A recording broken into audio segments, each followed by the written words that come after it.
तो आ गए आप सभी दोस्तों। आप सभी लोग महादेव को तो जानते ही होंगे, जो त्रिमूर्ति में से एक हैं।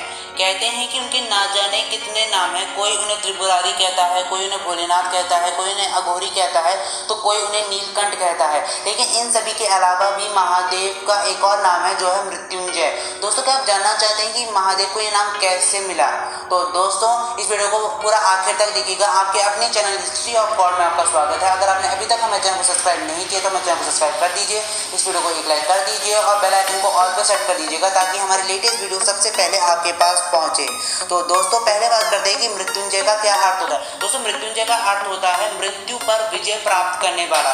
दोस्तों, आज से ना जाने कितने लाखों वर्ष पहले एक ऋषि रहते थे, जिनका नाम था ऋषि मृकंडू। दोस्तों, ऋषि मृकंडू महादेव के एक बहुत बड़े भक्त थे और वो अपनी पत्नी के साथ एक वन में एक झोपड़ी बना कर रहते थे। जब भी मृकंडू ऋषि की पत्नी अपने वन के आसपास कुछ बच्चों को खेलते हुए देखती थी, तो वो सोचती थी कि काश हमारे भी कोई संतान होती। दोस्तों, बहुत वर्ष बीत गए थे, उनकी कोई संतान नहीं हो रही थी, जिस वजह से ऋषि मृकंडू की पत्नी बहुत ही दुखी रहती थी। और मृकंडू ऋषि से उनका दुख देखा नहीं गया, तो एक बार मृकंडू ऋषि चले गए महादेव की तपस्या करने।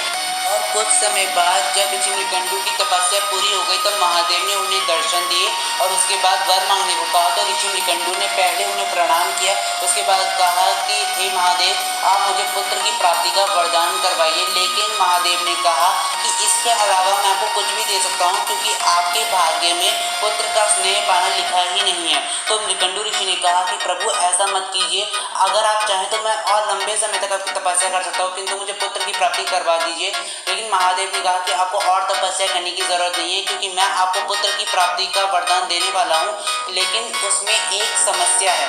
तो ऋषि मृकंडू ने पूछा कि कैसी समस्या महादेव?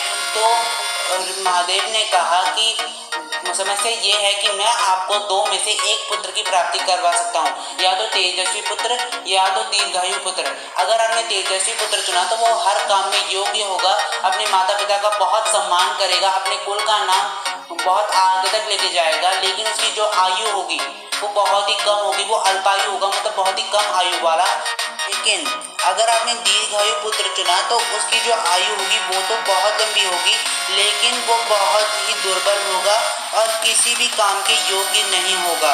तो उसके बाद ऋषि मृकंडू विचार में पड़ गए। उसके बाद उन्होंने कहा कि प्रभु, आप मुझे तेजस्वी पुत्र की प्राप्ति करवा दीजिए। उसके बाद महादेव ने उनकी इच्छा पूर्ति की और तब महादेव चले गए। उसके कुछ समय बाद जो ऋषि मृकंडू थे, उनकी जो पत्नी थी वो गर्भवती हो गई और उससे कुछ समय बाद उन्हें पुत्र की प्राप्ति हुई, जिनका नाम उन्होंने रख दिया मार्कंडेय।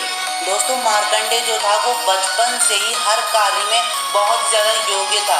वो अपने माता पिता की खूब सेवा करता था और अपने से बड़ों का आदर करता था और बहुत ही कम आयु में उसने अपने कुल का नाम बहुत आगे तक बढ़ा दिया था।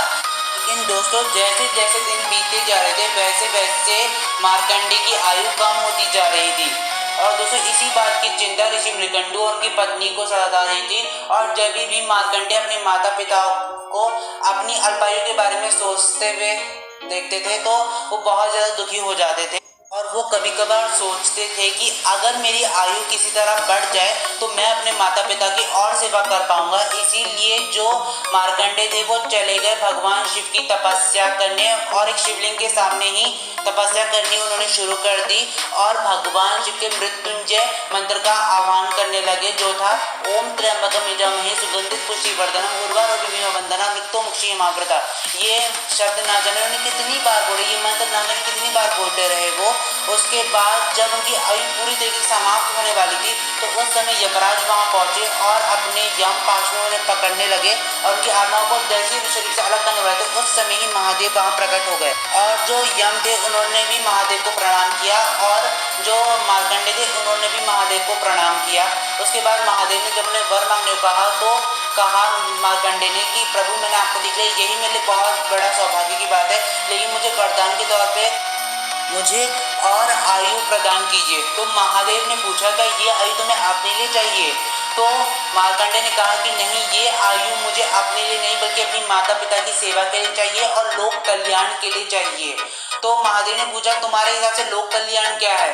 तो मार्कंडेय ने कहा कि लोक कल्याण मतलब कि सभी की मदद करना और सभी के सुख दुख में उनका साथ देना। जब मार्कंडेय के मुख से उन्होंने ये बात सुनी, तो महादेव बहुत प्रसन्न हुए और कहा कि मैं तुम्हें लंबी आयु का वरदान देता हूँ। उसके बाद दोस्तों जो यम थे उन्होंने महादेव को कहा कि महादेव ये आपने क्या किया, ये काल के नियमों के विरुद्ध है। उसके बाद महादेव ने कहा आप सत्य कह रहे हैं, किंतु इस बालक ने मुझसे वरदान के तौर पे आयु मांगी है और मैंने से उसकी आयु प्रदान भी की है। तो कालदेव ने कहा, मतलब जो यमराज थे उन्होंने कह दिया कि प्रभु इस बालक के भाग्य के अनुसार इसकी जो आयु है वो पूरी तरीके से खत्म हो चुकी है। तब महादेव ने कहा कि मनुष्य चाहे तो अपने कर्मों से अपने भाग्य को भी बदल सकता है। उसके बाद भी जब कालदेव नहीं माने तो कालदेव ने कहा कि प्रभु मुझे अपना धर्म निभाना है, इसलिए मुझे इसकी आत्मा लेके जानी होगी। तो उसके बाद महादेव ने कहा कि आप अपना कार्य कीजिए, मैं इस बच्चे और आपके बीच ढाल पूंछ खड़ा हूँ, आपको पहले मुझे पार करना होगा। उसके बाद कालदेव ने ना विकराल रूप दिखाया, लेकिन कहा कि प्रभु मैं जानता हूँ कि चाहे हवा चाहे कितनी भी कोशिश कर ले, चाहे वो ना पूरा जोर क्यों ना लगा दे, पर्वत को उसकी जगह से नहीं हिला सकती, लेकिन फिर भी मैं अंतिम सांसों तक आपसे लड़ता रहूंगा। उसके बाद जब महादेव और कालदेव का युद्ध होने वाला था उस समय मार्कंडेय खुद उनके बीच आ गए और कहा कि प्रभु मैं तो केवल अपने माता पिता की सेवा के लिए और लोक कल्याण के लिए आयु मांगने आया था, किंतु मुझे नहीं पता था कि इससे इतना बड़ा अनर्थ हो जाएगा कि सृष्टि के नियम ही बदल जाएंगे, इसलिए मुझे ये वरदान नहीं चाहिए।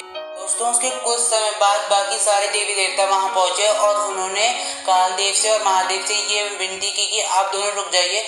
उसके बाद दोस्तों जो महादेव थे उन्होंने कालदेव को कहा क्या आप अभी भी इस बालक के प्राण ले जाना चाहते हैं, ये बालक पूरी सृष्टि को बचाने के लिए अपना बलिदान देना चाहता है। और जब ये बात कालदेव ने सुनी तो उन्होंने विचार किया, उसके बाद उन्हें लगा कि हाँ महादेव उचित कह रहे हैं, इस बालक को ले जाना अभी उचित नहीं होगा, इसीलिए कालदेव ने उन्हें अपने काल पाश से मुक्त कर दिया। और दोस्तों इसी वजह से जो महादेव थे उन्हें मृत्युंजय भी कहा जाता है।